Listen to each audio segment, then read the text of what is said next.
Well, this week we're taking a look at the topic of humility as we explore one of the particular characteristics that should be found in the life of a Christian. Humility. Wow. Now, if you were thinking of looking up the definition of humility, don't. Just don't. It's too depressing. According to the Oxford Dictionary, it says, humility is a modest or low view of one's own importance, a low self-regard, and a sense of unworthiness.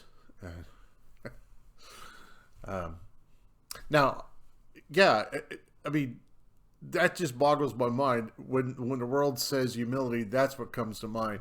Now, although that's what the world says humility is, that's the world's understanding of humility, but it is not an accurate biblical view.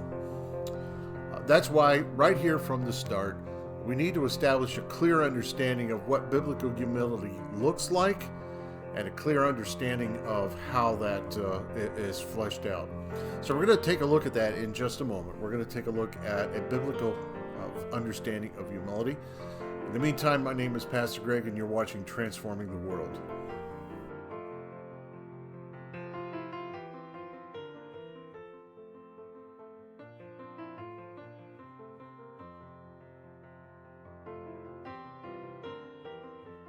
So, considering the world's definition of humility, you know, it's no wonder that humbleness is seen as weakness.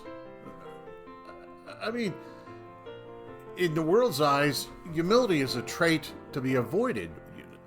They actually teach you to stop taking a humble role, according to the world. In the world's eyes, to be humble is to admit that you're unimportant, you're insignificant, you're unworthy, you're unvaluable. But Paul comes along, the Apostle Paul comes along and teaches us that those who are unimportant or insignificant or unworthy or unvaluable are the very people that God chooses in this world.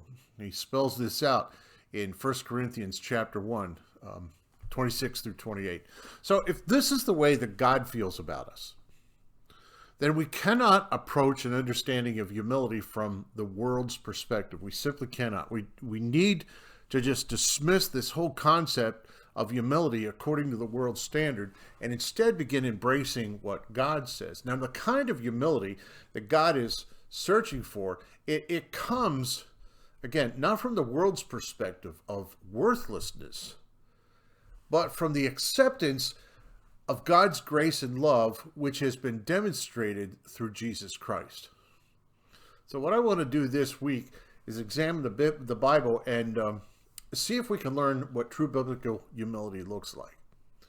Well, tomorrow we're going to examine how the Apostle Paul demonstrated biblical humility, but in the meantime, I want you to consider the actions demonstrated by God. I want you to see this.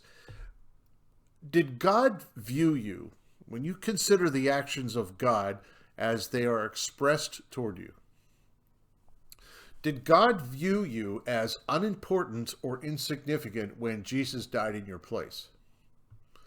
As Jesus walked the earth, was there any person unvaluable in his eyes? Was there anyone unworthy of his love and grace?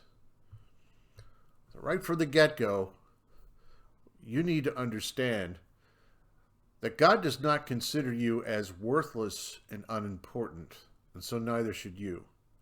If God does not consider you to be worthless and unimportant, then you should not consider yourself to be worthless and unimportant. Biblical humility recognizes who we are in the eyes of God. We accept God's evaluation of who we are, and until we accept this, we simply cannot exhibit the kind of humility that honors God. You are loved by God. Jesus died so that you might have life.